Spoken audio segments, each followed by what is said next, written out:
మోసగాళ్ళు. ఒకప్పుడు ఇద్దరు మోసగాళ్ళు ఉండేవాళ్ళు. ఒకడి పేరు వక్రబుద్ధి, రెండో వాడి పేరు దుర్బుద్ధి. జనాన్ని వాళ్ళు రకరకాలుగా మోసపుచ్చి జీవిస్తూ ఉండేవాళ్ళు. వాళ్ళు దేశ సంచారం చేస్తూ ఒకనాడు ఒక గ్రామం చేరారు. వాళ్లకు పొలాల్లో ఒంటరిగా ఒక ఎద్దు కనిపించింది. వాళ్ళు దాన్ని తోలుకుపోయి మరొక చోట కట్టేసి ఊళ్ళో ఉన్న సత్రానికి తిరిగి వచ్చారు. వక్రబుద్ధి సత్రంలోనే దిగబడిపోయాడు. దుర్బుద్ధి ఊళ్ళోకి వెళ్ళాడు. ఈ లోపల ఎద్దుగల ఆసామి తన ఎద్దు పోయిందని తెలుసుకొని ఆ మాట గ్రామస్తులందరికీ చెప్పసాగాడు. చిన్న గుంపు తయారైంది. పలానా వారి ఎద్దు పోయిందని అందరూ విడ్డూరంగా చెప్పుకుంటున్నారు. దుర్బుద్ధి వారి వద్దకు వచ్చి, ఏదో పోయిందనుకుంటున్నారే, సత్రంలో మా గురువుగారు గొప్ప జ్యోతిష్యాచార్యులు, వారు చూసినట్లయితే పోయిన వస్తువు జాడ చెప్పగలరు అన్నాడు. ఎద్దును పోగొట్టుకున్న ఆసామికి ఈ మాట వినగానే ప్రాణం లేచి వచ్చినట్లయి దుర్బుద్ధిని మిగిలిన గ్రామస్తులను వెంటబెట్టుకొని సత్రానికి వెళ్ళాడు. వక్రబుద్ధి సంగతంతా విని తన పెట్టి నుంచి తాటాకు పుస్తకాలు తీసి అక్కడక్కడ చదివి కళ్ళు మూసుకొని కొంతసేపు ఆలోచించినట్లు నటించి, ఈ సత్రానికి ఉత్తరంగా పోతే ఒక పెద్ద వటవృక్షం వస్తుంది. అక్కడ నుంచి తూర్పుగా పోతే ఒక ఎత్తైన చింత చెట్టు వస్తుంది. అటు నుంచి ఎడమ పక్కకు చూస్తే ఒక చిన్న మామిడి చెట్టు కనిపిస్తుంది. ఆ ప్రాంతంలోనే నీ పోయిన ఎద్దు ఉన్నది అని ఆసామితో అన్నాడు. ఆసామి వెంట దుర్బుద్ధి మిగిలిన వాళ్ళు బయలుదేరి వెళ్ళారు. వక్రబుద్ధి చెప్పిన చోటనే ఎద్దు కనబడింది. గురువుగారి దక్షిణ అని దుర్బుద్ధి ఆసామి వద్ద 10 రూపాయలు వసూలు చేశాడు. మోసగాళ్లకు బాగానే గిట్టుబాటు అయింది.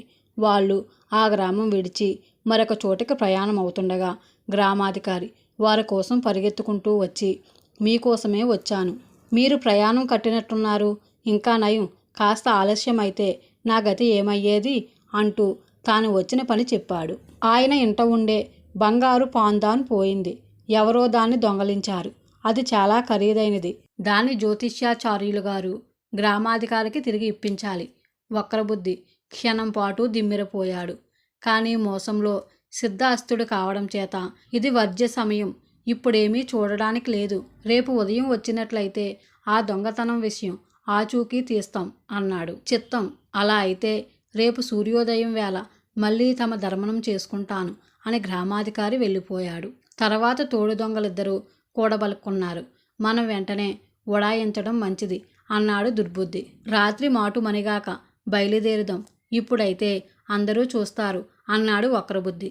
ఈ లోపల గ్రామాధికారి ఇంటికి తిరిగి వెళ్ళి దొంగను జ్యోతిష్యాచార్యులు పట్టుకుంటానని మాట ఇచ్చాడని, ఆయనకు సాధ్యం కానిదంటూ లేదని, తన పాందాన్ తిరిగి దొరికినట్టేనని అందరికీ చెప్పేశాడు.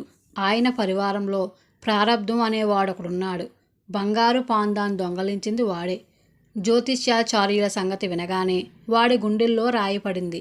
ఆ రాత్రి వాడు సత్రం కేసి వెళ్ళి మోసగాళ్ళుంటున్న గది కిటికీ కింద చేరి లోపల జరిగే సంభాషణ ఆలకించాడు. అప్పుడే మనం పోయి ఉండవలసింది, ఇదేమిటి చీకట్లో పడి దొంగ వెధవల్లాగా, నాకేమీ బాగాలేదు అంటున్నాడు వక్రబుద్ధి. ప్రారబ్ధంగాడు తన గురించే వాళ్ళు మాట్లాడుతున్నారనుకున్నాడు. వాడు భయం రెట్టింపు అయ్యింది. నన్నేమీ అనకు, ఈ దొంగతనం వచ్చి పడుతుందనుకున్నామా? ప్రారబ్ధం, ప్రారబ్ధమే అన్నాడు దుర్బుద్ధి. ఈ మాట వినేసరికి ప్రారబ్ధంగాడికి గుండె అవిసిపోయింది. వాడు లోపలికి వచ్చి మోసగాళ్ళ కాళ్ళు పట్టుకొని, బాబూ రక్షించండి, పాందాన్ దొంగలించినందుకు నా తోలు ఒలిసేస్తారు, అది ఎక్కడ దాచానో తమకు చెప్పేస్తాను, నా ప్రాణం కాపాడండి అన్నాడు. సరే, ఆ దాచిన చోటు చెప్పు అన్నాడు వక్రబుద్ధి. ప్రారబ్ధంగాడు పాందాన్ దాచిన చోటు చెప్పి చల్లగా తిరిగి వెళ్ళిపోయాడు. గ్రామాధికారి మర్నాడు సూర్యోదయం వేళకు వచ్చాడు. వల్లకాడులో ఉండే సావడి మెట్లు దిగువన పాందాన్ పాతిపెట్టు ఉన్నది, వెంటనే వెళ్ళి తెచ్చుకోండి అన్నాడు వక్రబుద్ధి గ్రామాధికారితో.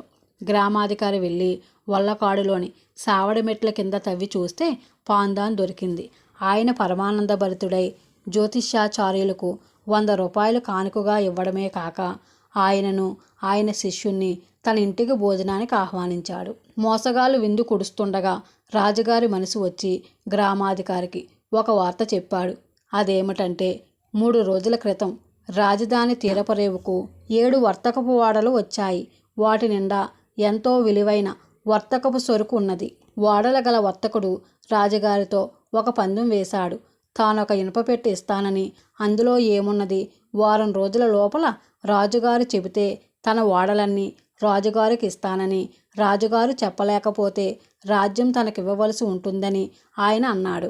రాజుగారి దగ్గర కొందరు దైవాజ్ఞులున్నారు. వారి మీద రాజుగారికి అమితమైన విశ్వాసం. అదీ కాక ఆ 7 ఓడల సొరుకు కాజేయాలని రాజుగారికి దుర్బుద్ధి కలిగింది. అందుచేత ఆయన వర్తకుడి పందెం ఆమోదించాడు. అయితే రాజుగారి దైవాజ్ఞులు గుడ్లు వెల్లవిడేసి ఆ ఇనుప పెట్టెలో ఏమున్నదో చెప్పే శక్తి తమకు లేదన్నారు. 3 రోజులు అయిపోయింది. ఇంకో 4 రోజుల్లో పందెం గెలవకపోతే రాజుగారు రాజ్యభ్రష్టుడవుతాడు. ఆయనకు కంపరం పుట్టి తమ రాజ్యంలో ఉన్న గ్రామాధికారులందరికీ కబురు చేశాడు. ఎక్కడ జ్యోతిష్కులున్నా వెంటనే పంపమని. గ్రామాధికారి వక్రబుద్ధితో, మీ వంటి జ్యోతిష్యాచార్యులు ఉండగా మా రాజుగారికి ఏమీ భయం లేదు. మీరు మీ శిష్యుడు నా వెంట రండి అన్నాడు. విధి లేక మోసగాళ్ళు రాజుగారి వద్దకు వెళ్ళారు. అక్కడ వారికి రాజోపచారం జరిగింది. తర్వాత ఏమైనా ప్రస్తుతానికి వాళ్ళు చాలా సుఖపడ్డారు. గొడువు ఆఖరి రోజు వచ్చింది. మర్నాడు ఉదయం ఇనుప పెట్టెలో ఏమున్నది రాజు చెప్పకపోతే రాజ్యం పోతుంది. మోసగాళ్ళు రాజుకు చెప్పకపోతే వాళ్ళ తలలు పోతాయి. ఈ రాత్రికి పారిపోదాం అన్నాడు దుర్బుద్ధి. ఎక్కడికని పారిపోతాం? రాజు మనల్ని తప్పక పట్టుకుంటాడు. చాలా అవమానకరమైన చావు చావాలి. అంతకన్నా సముద్రంలో పడి ఈదుకుంటూ పోతే గుట్టు చప్పుడు కాకుండా చావవచ్చు. ఈ విధంగా కొంత కీర్తి అయినా మిగులుతుంది అన్నాడు వక్రబుద్ధి. జాము పొద్దు పోయాక ఇద్దరూ సముద్ర తీరానికి వెళ్ళి సముద్రంలో దిగి ఈదుతూ పోసాగారు. కొద్ది దూరంలో వారికి ఏవో ఓడలు తగిలాయి. ఒక ఓడలో నుంచి ఏవో మాటలు వినిపించాయి. చెప్పు తాత, ఆ పెట్టెలో ఏముంది అంటున్నది ఒక చిన్న పిల్ల. అదంతా నీకెందుకు తల్లి, పొద్దుపోయింది, వెళ్ళి పడుకో అంటున్నాడు ఆ పిల్ల తాత. పెట్టెలో ఏముందో చెబితే పడుకుంటా, లేకపోతే పడుకోను అని ఆ పిల్ల మొండికెత్తింది. తెల్లవారుగానే బయట పడేదేననుకో.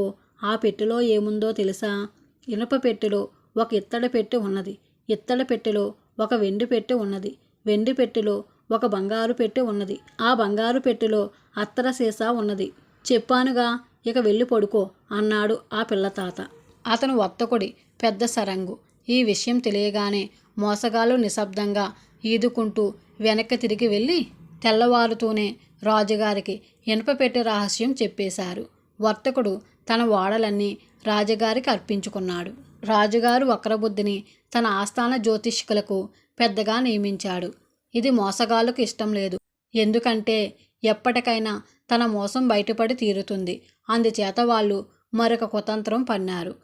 ఆ సాయంకాలం వక్రబుద్ధి రాజభవనానికి వెళ్ళి రాజుగారితో కబుర్లాడుతూ ఉండగా దుర్బుద్ధి ఏడుస్తూ వచ్చి, గురీజీ, కొంప మునిగింది, మన బస కాలిపోయింది, జ్యోతిష్య గంధాలన్నీ అగ్నికి ఆహుతయ్యాయి అంటూ బొబ్బలెక్కిన తన చేతులు చూపాడు. అయ్యో, ఇంకేమున్నది, నా బతుకు తెల్లవారిపోయింది అంటూ వక్రబుద్ధి బిక్కమొహం పెట్టాడు. విచారించకండి, మీకిద్దరికీ ఉన్నతమైన ఉద్యోగాలిస్తాను అన్నాడు రాజు. మోసగాళ్ళ ఆఖరి ఎత్తు కూడా పారింది. వాళ్ళు రాజుగారి దివాణంలో సుఖంగా బతికారు.